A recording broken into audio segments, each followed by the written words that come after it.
Hi, how's it going? My name is Liz and you're watching for Booking Out Loud.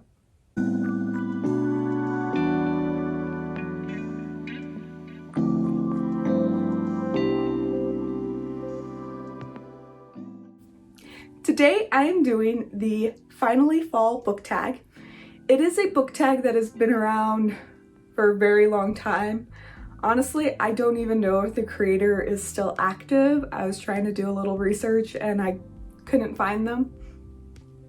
But this is a tag that comes around and I find it so fun to watch. I am in love with fall, like many people are, but it holds a special place in my heart, partly because it's not only my birthday, it's my mom's birthday, and Halloween comes around, and it's also when everyone is still incredibly happy to be in school, me included, before everything just turns to, ooh, I can't wait until winter break. So fall is just a very special season to me. I'm getting in the mood. It's an exciting day. I have my candle lit. I have, well, honestly, I never take this guy off my shelf, but I have my little white pumpkin up. It's a day that is going to be great. So I was nominated for this tag by Kim from Kim Reads a Book or Two and Amy from AStar Reads, both wonderful channels. They have great insights on books and wonderful book recommendations. If you have not checked them out yet, highly suggest you do. I'll leave a link below for their channels.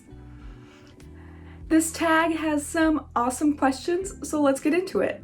They're kind of long prompts, so bear with me. So question 1. In the fall, the air is crisp and clear. Name a book with a vivid setting. I couldn't think of a better book for this question. I have recently finished it. 2 months ago, I finished this book. And Mexican Gothic by Sylvia Moreno-Garcia has one of the most vivid settings, kind of gross setting descriptions too, if I'm gonna be honest, but it was phenomenal. This book was made by the author's descriptions of the Gothic house that it takes place in, and honestly the setting made this book what it was. If you don't know, this book is about Naomi, who is sent a letter from her cousin who is recently married, and it really concerns her and her father. And so she decides to go out and find out what's wrong. Like, what is wrong with her cousin? What's wrong with this new husband she has? And just check it out to make sure everything's okay. Little does she know that weird things start happening and a couple events start escalating. This setting made the book. The haunted house that this book is set in, it's beautiful. And if you have not picked up Mexican Gothic yet, October and fall is just a beautiful time to. Highly suggest it. So, prompt 2, nature is beautiful, but also dying. Name a book that is beautifully written, but also deals with a heavy topic, like loss or grief. So it has been quite a while since I've read this book, but it got to me. I read it, was it 4 or 5 years ago now? But A Monster Calls by Patrick Ness was one of the most heart-wrenching books, middle grade heart-wrenching books I have read, honestly. It's about a young boy trying to deal with grief in a very interesting way. From what I remember, the illustrations in the book and just how the author had this young boy deal with this grief of a parent dying shown in a monster-like way as grief was just gorgeous. And if you haven't picked it up and you're ready to cry your eyes out, I highly suggest it. But if you are not a crier and you don't want to deal with a book that really incites you to cry and incites you on how to deal with grief, leave it alone. But that is my pick for this prompt. Okay, number 3, fall is back to school season. School, yay. Share a nonfiction book that taught you something. Now, I am known to read a nonfiction book here or there. However, I ended up choosing a nonfiction book that I actually read when I was an undergrad in college. It is called A Problem from Hell: America and the Age of Genocide by Samantha Power. When I ended up picking this book, I opened it and I didn't quite remember how annotated I actually used this book. I read it for a class specifically on genocide, and it's a book that honestly still resonates with me. It truly depicts how since World War II and the Holocaust, when the word genocide was put into the dictionary, the American Webster Dictionary, and the act of genocide was declared actually an atrocious act and could be tried by law in an international court, the United States government hasn't declared any act since a genocide, even though there has been quite a few. And the author Samantha Power depicts 7 atrocities very precisely and explains how and why they are genocides and how and why they should be declared genocides even from the United States not declaring them genocides. She goes from the atrocities that happened in Cambodia to Rwanda to Iraq, and it stops in 2007 because that's when the book was written, right before this woman, Samantha Power, became President Barack Obama's ambassador in the UN. Otherwise, she probably would have depicted what had happened in Syria as a genocide. And she goes through the history of the word. She goes through basically the repercussions of not declaring atrocities a genocide and the real life human sacrifice that goes from not declaring atrocities a genocide.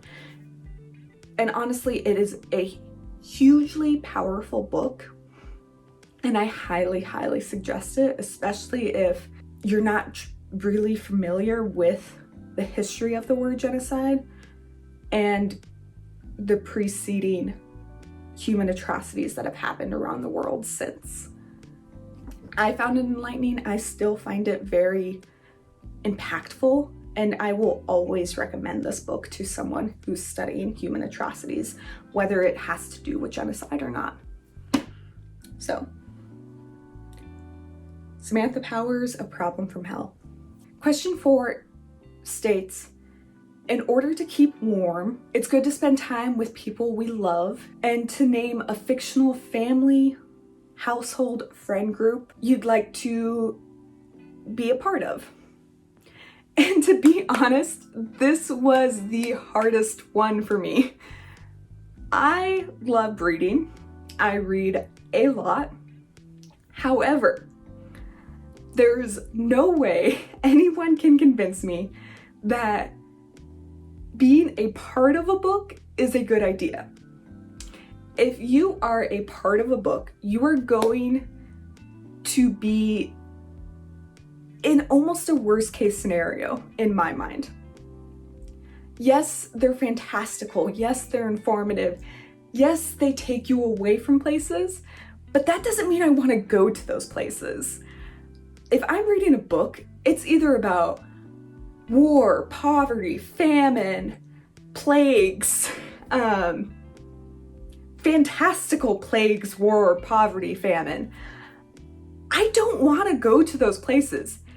And on top of that, these places are also going to be about the protagonists that every one of those things happen to.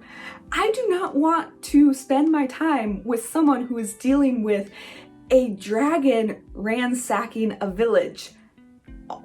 Fun to read, love the characters, love the relationship, but I'm sorry, knowing myself, I am going to be the one that a dragon takes off and eats, or I'm going to be the one that makes a stupid decision and a serial killer will find and kill. Also, if it's a historical fiction or a nonfiction novel, I am not okay with not having the best medical care. We're in a pandemic right now. I am not going to go to another pandemic or another plague somewhere and die. So this question was very difficult for me. Again, love the books, love that it takes me away, love the characters I get attached to. So I decided to play it incredibly safe with this question, and I'm going to choose this lovely middle grade Fablehaven and hang out with Seth and Kendra's family for the first half of this book. They find out this beautiful magical preserve, and I'm just personally going to stay in the house with Grandma and Grandpa with the nice fairies. I am not going to venture out into the woods with demons and monsters and sicknesses. And I'm certainly not going to venture out into other preserves with the evil dragons and these zombies. So only Kendra, Seth, and their grandpa and grandpa in the first half of book 1 of Fablehaven. That is my play it safe card. This is my tag.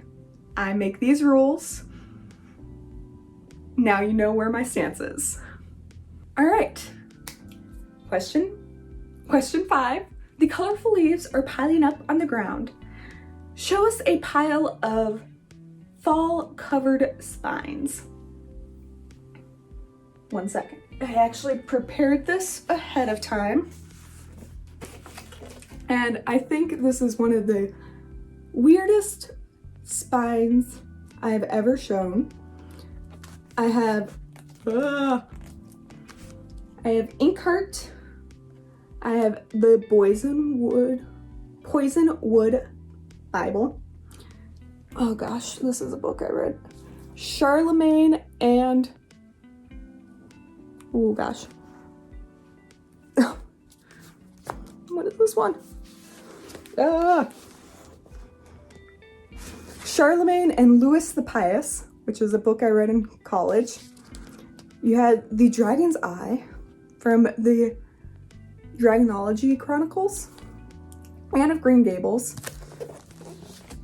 I'm just gonna step back. You have, this is harder not being able to see it. James Patterson, a James Patterson book that I have not read. And then you have another book I read in college, which is actually really good. I highly suggest it if you're interested in medieval books.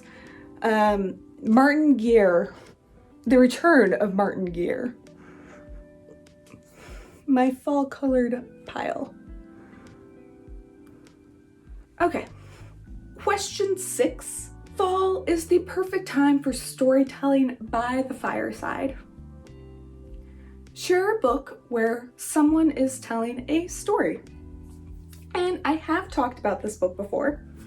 My beautiful sleeveless copy of World War Z. Can you see that? It's the same thing as last time. World War Z. Maybe if I did this. Ha! My beautiful sleeveless copy of World War Z.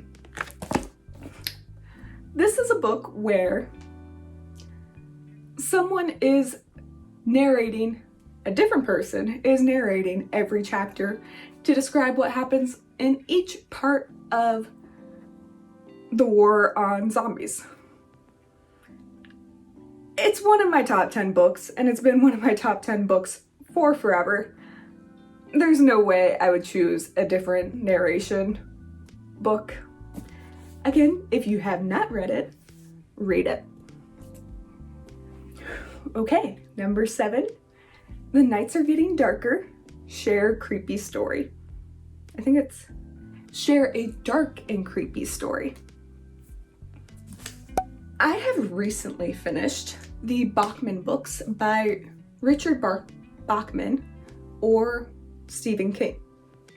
These were 4 books he originally wrote before he was first published, either in high school or when he was initially a English teacher.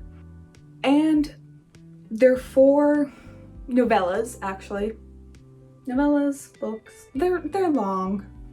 So tell it however it is. You have Rage in this book, Long Walk, Road Work, and The Running Man. I don't recommend all of them. The one I do recommend for this dark and creepy prompt is The Long Walk. It is not dark. It's dark in some ways, but it's definitely creepy. It's set in the near but distant future where it's definitely dystopian-like, and every year a group of 100 boys is chosen to walk as long as they can at a rate of 4 miles an hour, and the last person walking will get 1 wish fulfilled. There's a caveat. If you stop walking, or if you go below 4 miles an hour, you get shot. So as you walk for 24 hours, 48 hours, 3 days, you get tired, you get fatigued, your mind starts going out on you, and you just can't keep up. So it's about 1 year's group of boys and how far and how long they can walk and the trials they go by. I was so engaged with the story and how dark and disturbing it was. Whew. I highly suggest it. The Long Walk. If you're looking for a creepy, psychological, mess with your mind kind of story, Long Walk.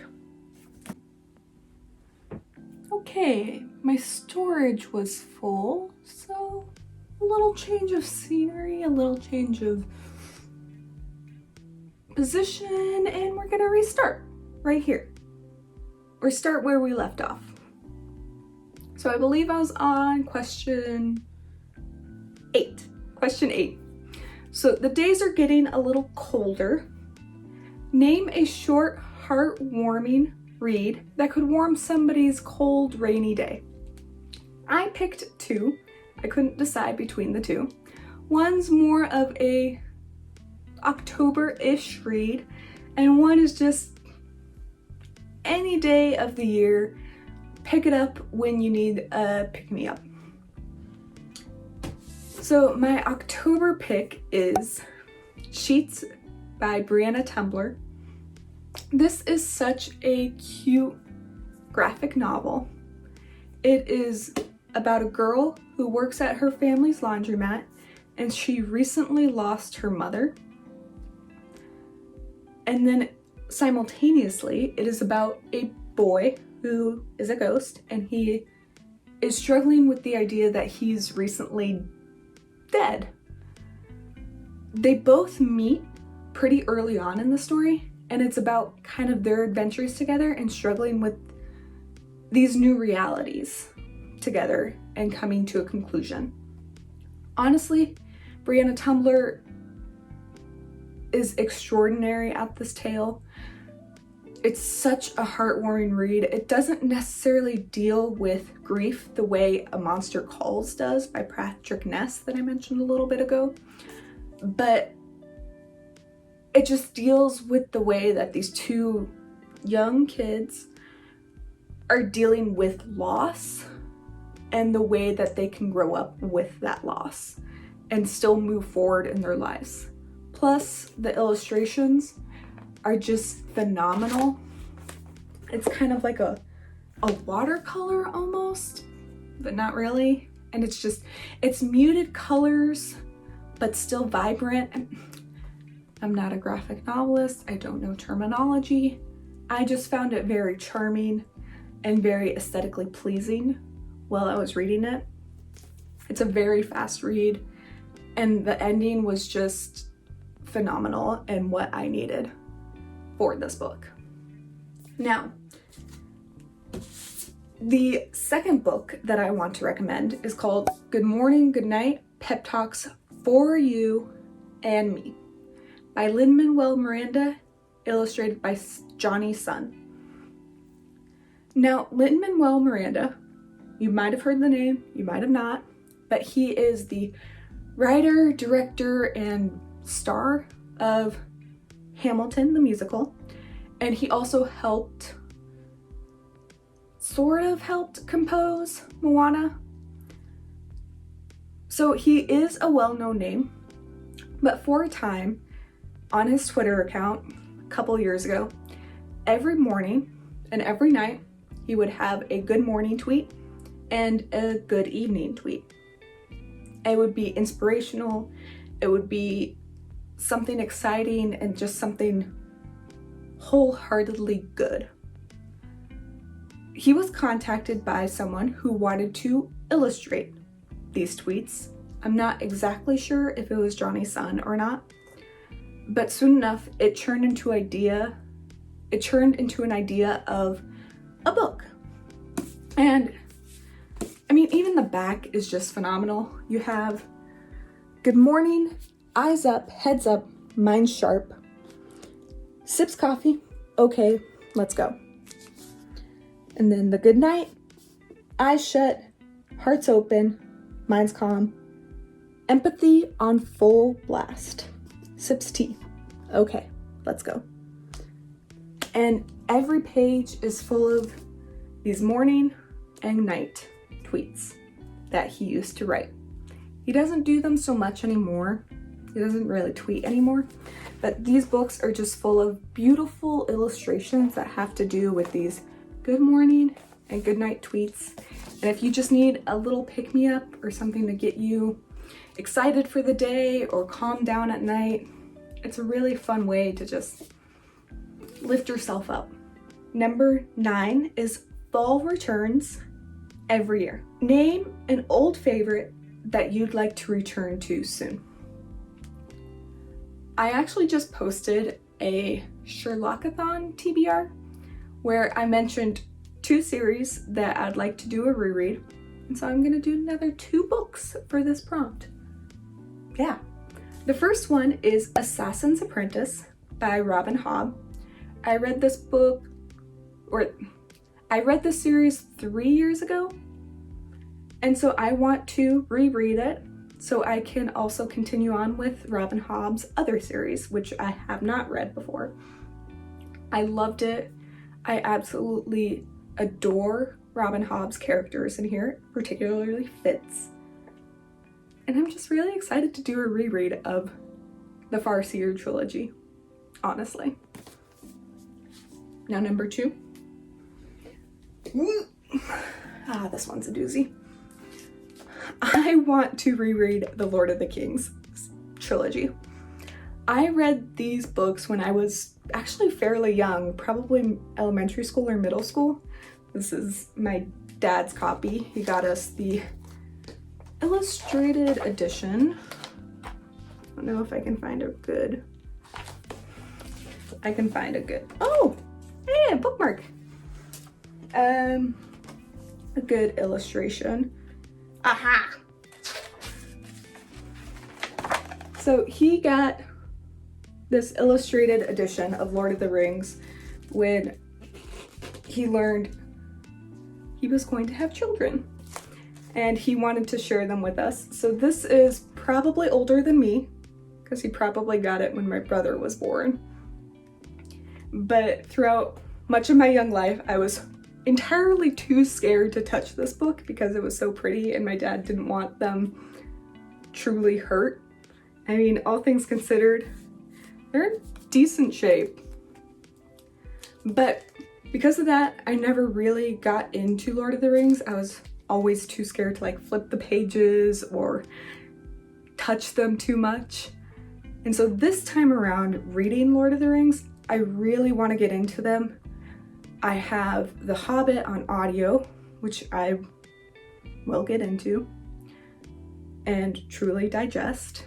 I have Lord of the Rings, not on audio, but I'm going to sit down and give it the time it deserves. And I also want to get into Tolkien's other work that was published by his son, like The Silmarillion and The Fall of Gondolin and Brienne and Lothlorien. I'm not saying that right, but I'll find out. But I want to get into these books and really discover Tolkien's world. And I will before the year is up. That is my hope. Now, number 10. Fall is the perfect time for cozy reading. Share your favorite cozy reading accessories. So first and foremost, I never read without a nice cup of tea. My personal favorite for fall is a hot cinnamon spice tea. Cinnamon is my favorite flavor, and I never go without. I absolutely love reading with fuzzy socks. These are just one of many pairs I own. And some type of blanket. I probably have way too many of these lying around. Honestly, on my bed, I think I have like 4 blankets right now, and that will increase as the weather gets colder. But those are the 3 things I cannot read without during the fall and winter months. And honestly, sometimes during the spring and summer. I'm just special. Ooh. I absolutely loved doing this tag, and for that reason, I nominate Sunny Luca and Nerdy Nat Reads for this tag. I don't think you've done it yet, but if you have, I'll be excited to watch it. Have a wonderful day. I hope you have a wonderful fall season, and I will see you next time.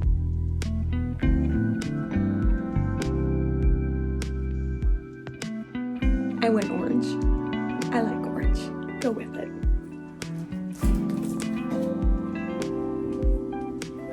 That was actually kind of heavy. Workout for today. She goes from she goes from